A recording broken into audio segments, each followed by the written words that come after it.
Olá, pessoal! Sejam todos bem-vindos para a nossa segunda aula de formação em planejamento parental. E hoje eu vou apresentar para vocês, são 10 cartas de falas sistêmicas dos advogados. Pois é, por que fala sistêmica, né? Porque nós, como operadores do direito, não só advogados, mas em toda a profissão, nós saímos da faculdade, muitas vezes, naquele toma lá da cá, né? Acreditando que o mundo lá fora é um lobo e nós vamos ser consumidos por isso. Então não existe a humanização, não existe o coleguismo, né? Então tá todo mundo esquecendo dessa parte mais humanizada. Então muitas vezes a gente se pega, inclusive, criticando o trabalho do colega, ou mesmo muito preocupado com a expansão ou com o crescimento daquele profissional e muitas vezes se esquece de olhar para dentro de si. E quando a gente não olha para dentro da gente, a gente não consegue olhar o nosso cliente. A gente está muito focado em algo muito distante do que está ali na nossa frente, da nossa realidade. E o advogado, ele tem um poder de autoridade ali naquele momento, muitas vezes com o seu cliente, que ele pode destruí-lo sem perceber. Porque muitas vezes o cliente chega no nosso escritório para nos contratar apenas para uma regulamentação de visita. E aí sabe o que o advogado faz? Por insegurança ou até mesmo para justificar o valor dos seus honorários, ele vende um combo para você. Ele vende visita, ele vende os alimentos, ele vende o regime de convivência, ele começa a investir em outras ações que muitas vezes você nem está preocupado naquele momento. E aí começa o emaranhamento do advogado com a questão daquele cliente. Então, quando nós temos uma postura sistêmica, quando nós estamos extremamente ativo, verdadeiramente presente com o nosso cliente, a gente sai de cena e a gente só ouve. A gente apenas facilita o conflito desse nosso cliente. Então, por isso que é importante, muitas vezes, a gente ter essas frases sistêmicas justamente para colocar o nosso cliente no lugar dele, dando a responsabilidade que é dele, e nós, como operadores e facilitadores do direito, apenas aquilo que nos cabe.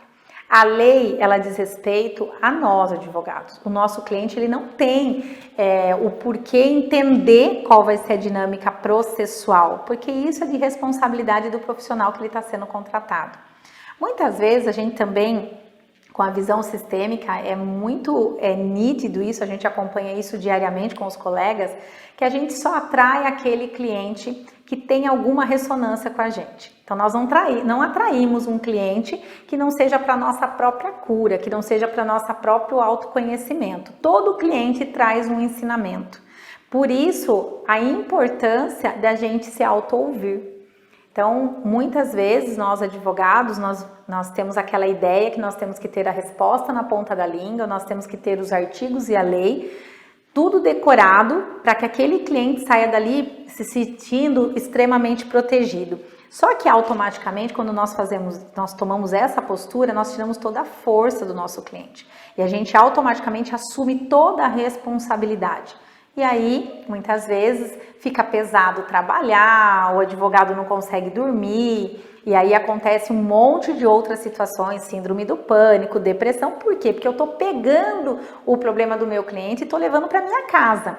E quando você tem essa postura sistêmica, quando você entende, você sente a essência do que é ser sistêmico, o que significam essas frases sistêmicas quando o advogado manda ou fala com o seu cliente, tudo fica mais tranquilo, fica muito mais equilibrado, muito mais harmonizado, porque você só dá a responsabilidade para o seu cliente que é dele, e você só fica com aquela parte que é sua, de sua responsabilidade. Então eu vou mostrar para vocês alguma frase, algum exemplo de frase que nós temos aqui. Por exemplo, o advogado, ele vai se dirigir para o cliente e dizer: não deixe um terceiro juiz decidir por vocês o destino de seus filhos e as escolhas do casal enquanto pais.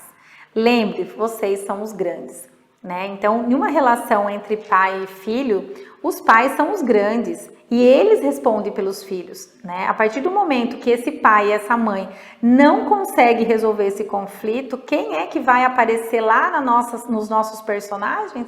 O juiz. Tá? Muitas vezes o promotor vai dar um parecer que não vai agradar as partes, Aí vem o juiz e dá uma sentença do qual essa família fica extremamente desestruturada. E a pessoa mais prejudicada dessa relação, quem é? Os filhos. Tá? Então, quando o advogado ele coloca de uma forma carinhosa, de uma forma sistêmica para o nosso cliente, dizendo, olha, assuma a sua responsabilidade. Então, é quando o processo começa a equilibrar e eles começam a tomar consciência que aquele conflito é deles, que eles são os únicos responsáveis e eles têm o poder de decisão, tá bom? Um outro exemplo de frase é, independente da escolha de vocês, ambos deverão estar em paz e não com a razão. Uma frase até muito dita, muito popularmente, a gente vê muito nas redes sociais, mas a gente precisa ver qual é o sentido disso. Muitas vezes a gente precisa aprender a que eu não preciso aceitar, né? Eu não preciso concordar com tudo, mas eu posso aceitar, eu posso acolher aquela situação ou aquela determinada opinião, independente da minha. Isso se chama respeito. Né? Então eu tenho respeito, eu respeito a sua opinião, mas eu tenho a minha. Então por isso que essa frase ela é bem interessante, porque eu digo, não necessariamente, o que você quer ter, razão ou você quer ter paz? Você pode ter certeza que 90% dos seus clientes vão dizer, eu quero ter paz. Tá? Então por isso que a gente fala que no direito de família não existe o certo e o errado. Existe aquilo que faz sentido para aquela família. Existe aquilo que vai equilibrar aquela família, que vai harmonizar.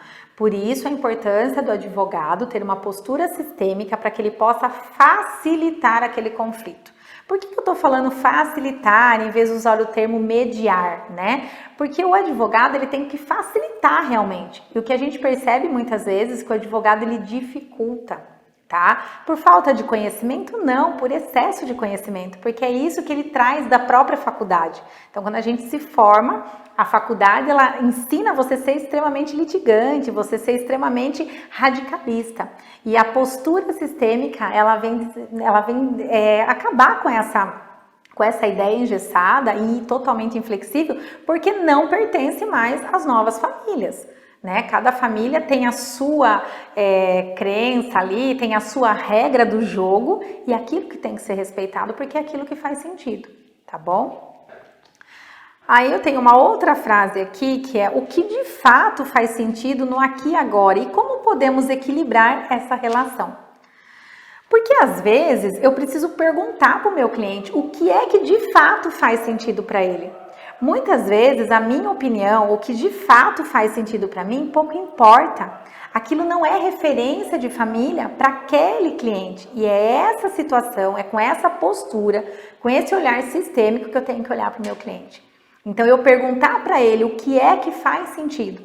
Quantas vezes vocês, colegas advogados que trabalham no direito de família, já perguntou para o seu cliente o que é que de fato ele gostaria que acontecesse ali naquele momento e ele disse algo que você ficou extremamente surpreendido, você foi pego de surpresa, porque era algo que você nunca imaginou que o seu cliente queria.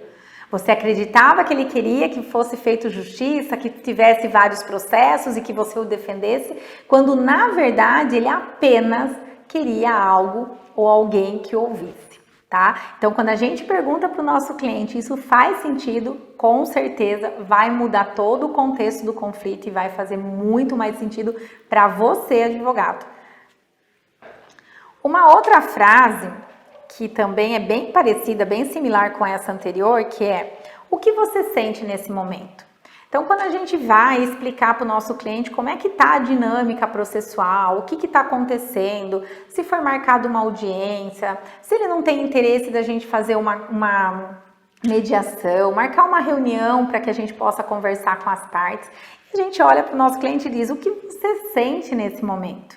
Né? O quanto é importante esse advogado estar extremamente ativo, extremamente conectado com o nosso cliente. Porque é isso que vai fazer a diferença lá no nosso processo, tá? Sem essa postura, o processo vai ser pesado. Por isso que eu escuto muito dos meus colegas que não atuam no direito de família ou até me julgam louca por estar no direito de família, por entender pesado demais. Mas é justamente porque o colega não consegue sair do conflito. Porque quem aqui de vocês já não passou por uma situação de uma regulamentação de visita, ou conhece um amigo, ou um divórcio, ou os seus próprios pais? Então, infelizmente, muitas vezes a gente precisa dar um passo para trás, porque a gente se envolve. E muitas vezes a gente quer resolver aquele conflito de uma forma que seja menos doloroso para mim, advogado. E quando eu pergunto para o meu cliente, eu mudo essa postura, eu mudo esse olhar e eu volto a respeitar o meu cliente de forma efetiva. Uma outra frase é: o que é justo para a família de vocês? É você entender um pouquinho mais o contexto. Quando você fala isso para o seu cliente, automaticamente ele vai começar a contar alguma história lá dos ancestrais dele, dos avós, de um tio, de uma madrinha, de alguém que ele vai se referenciar. E o quanto é importante a gente entender o contexto familiar. E aí você vai me perguntar: mas eu vou ficar perguntando esse tipo de coisa para o meu cliente? Então, muitas vezes a gente não consegue estabelecer uma regra para poder fazer esses tipos de pergunta. Mas quando você está fazendo um jogo, quando ele está aberto a essa situação, que é uma dinâmica, e sai uma frase, é o advogado que está falando, mas em tese é um advogado figurativo. Ele pode tanto acreditar que é você, advogado, que está falando aquilo para ele, ou cair a ficha dele e dizer: peraí, ele é só o meu advogado. Então, o quanto é importante esse olhar e o quanto nós, advogados, somos responsáveis de fazer esse caminhar, de facilitar esse conflito com o nosso cliente. Então, o que importa é o que é justo para ele, não o que é justo ou o que é referência da minha família. Uma outra frase é: aqui não tem certo e nem o errado. Temos uma família com suas regras, crenças, limitações, planos e desejos. E isso somente vocês têm o poder de decisão. É também uma frase que eu já disse lá no início para vocês, mas olha que importante. Muitas vezes a sua família tem o sonho de viajar para o exterior. Mas aquela família, o sonho dela, sabe o que é? Comprar apenas um colchão novo. Ou apenas pintar a parede do quarto do filho que ainda não terminou o reboco. Então, olha quanta coisa a gente precisa observar. Olha o olhar dessa família. Então, o quanto isso muda quando você olha e pergunta para ela o que é certo para você e o que faz sentido para vocês. Então, essas falas sistêmicas do advogado é o que vai trazer a consciência para o seu cliente e trazer realmente a verdadeira história, né? Trazer verdadeiro conflito e fazer com que a gente tenha uma facilidade em resolver esse conflito. Tem uma outra frase aqui que é o seguinte: nesse momento, cada um assume suas responsabilidades para que eu, como advogado, possa caminhar com vocês nesse processo. Exatamente. Muitas vezes nós, advogados, dissemos assim para o nosso cliente: a partir do momento que ele assina o contrato, agora deixa comigo que eu resolvo. Fica tranquilo, vai embora, vai para casa, descansa, que agora é aqui comigo, pode deixar que eu resolvo. E aí esse cliente, ele vai embora feliz da vida, acreditando que você é o salvador, que você é um super-herói, que você vai resolver todos os problemas dele. E você, advogado, vai embora para casa cheio de dor de cabeça. E você, cada decisão que não vem favorável, que não consegue uma liminar, é uma frustração diferente. E porque o problema é seu e você quer resolver. E o quanto isso fica pesado. E aí, automaticamente, você vai perceber que quando chegar no final do processo, esse cliente está te cobrando algo que muitas vezes você não prometeu conscientemente, mas no inconsciente, quando você disse para o seu cliente: deixa que agora eu resolvo, você deixou claro, você fez com que ele confiasse que você resolveria o problema dele. E agora ele quer essa resolução do conflito. Como é que eu posso, na postura de advogado, resolver um conflito que é do meu cliente? Como é que eu posso, sem conhecer as crenças, as regras, o que faz sentido para esse meu cliente, o que não faz sentido, como eu, na postura de apenas advogado, posso ter a responsabilidade de resolver esse conflito, tá bom? Uma outra frase aqui é: o justo nem sempre é moral e nem sempre é moral. E o moral nem sempre é justo. Está tudo certo, desde que faça sentido para ambos. Porque muitas vezes, quando o cliente nos procura, ele vem cheio de dor. E quando a gente compra essas dores, a gente automaticamente quer vender um combo, como eu já disse para vocês lá no início da nossa aula. Quero vender tudo para ele, um dano moral, um abandono afetivo, eu vou querer tudo que a lei ali me proporciona. Mas o que é que faz sentido para esse cliente? Porque muitas vezes é moral, mas ele é injusto. Por quê? O que a gente vê muito no nosso escritório é que alguns clientes fazem muito acordo verbal. Apesar de não ter validade jurídica, apesar de não existir nada que nós, como advogados, possamos fazer, se eles são maiores e capazes, eles podem acordar entre eles o que eles bem entenderem. Então, quando eles vão para o judiciário, quando eles contratam um advogado e ele conta essa história para você que tinha um combinado, mas que a partir daquele momento, por conta de uma situação adversa, muitas vezes porque ele conseguiu um novo relacionamento ou porque ele não está mais cumprindo com uma obrigação que foi contratualizada verbalmente por uma modificação financeira ou qualquer que seja o motivo, essa pessoa vai e de forma imoral pede, procura o judiciário. Então a gente também tem que orientar o nosso cliente que ele pode ser legal, mas ele pode ser imoral também, tá bom? A outra frase é: não precisa resolver nada hoje, apenas reflita e analise o contexto da vida do casal. Essa frase eu vejo ela muito importante, porque quando o cliente nos procura, muitas vezes eles estão no pico da emoção. Eles estão ali totalmente envolvidos com o sangue nos olhos, estão ali com muita raiva, com muita dor. E aí o advogado, ele faz toda a orientação, já pede para o cliente assinar a procuração, contrato, e no dia seguinte ele peticiona, ele já faz o peticionamento daquela ação, seja divórcio, seja qualquer coisa, né, que o cliente esteja ali para contratar. E o que a gente observou nesse período, né? Com a própria experiência, que quando isso acontece no calor da emoção, a probabilidade desse cliente voltar no seu escritório e rescindir o contrato ou dizer que desistiu da ação é muito maior, é muito grande. E aí, quem que fica frustrado? O advogado, muitas vezes, porque ele não se preparou. Então, por isso que é importante fazer a consulta, tá? A consulta ela é primordial para qualquer que seja o contato, a contratação do processo, tá? Então, o primeiro passo é a consulta, e é nessa consulta aqui que nós vamos ter uma ampliação de consciência. É com essa consulta que muitas vezes nem vai precisar de um processo judicial. Tá? Então, quando nós estamos falando de família, né, as questões financeiras nós temos que deixar em segundo plano, tem que ser algo secundário, porque o cliente ele volta, ele vem, ele indica, então a gente não precisa ter medo de achar que, poxa, eu fiz um atendimento aqui e foi tão bacana que meu cliente me ligou no dia seguinte dizendo que não vai mais se separar, ou então que não vai precisar mais entrar com aquela determinada ação. Então, quando a gente tem uma postura sistêmica, quando a gente tem uma postura segura, quando nós estamos certos daquilo que a gente aplica na prática, a gente não precisa ter esse medo, porque o cliente vem, o cliente volta, e é muito importante que a gente deixe o cliente assimilar todas aquelas informações. Eu costumo dizer para os meus clientes: vá para casa, não me responda nada agora, reflita em tudo que a gente conversou e você volta daqui uns 2, 3 dias para que a gente converse. E quando a gente abre novamente a conversa, quando a gente vai escutar esse cliente, quanta coisa mudou.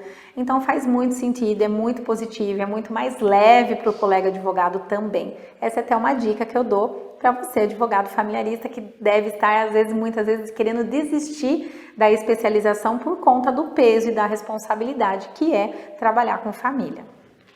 E a nossa última frase, ela é o seguinte: nesse momento não tem perde e ganha, temos uma família que precisamos harmonizar e equilibrar. Essa é até uma frase feita por mim, utilizo bastante no meu escritório. E por que da importância dessa frase, né? Primeira coisa que o cliente chega no nosso escritório quando vai nos contratar: doutora, eu vou ganhar ação, né? Essa causa é ganha. E como que eu falo isso para um cliente no direito de família? O que é que ganha no direito de família? Se não for a harmonização daquela família, se não for o equilíbrio, o que é que de fato aquele pai ou aquela mãe vai ganhar com uma ação de família? Então, olha a importância, né, que a gente precisa observar. E quando a gente fala isso para o nosso cliente ele cai em si. Ele também dá um start lá, né, uns insights, e ele diz o seguinte: realmente, eu acho que fica mais sensível, faz mais sentido para mim harmonizar, né, do que ganhar ou perder. Realmente, o que é que eu ganho e o que é que eu perco? Então, em direito de família, a gente não tem perde e ganha.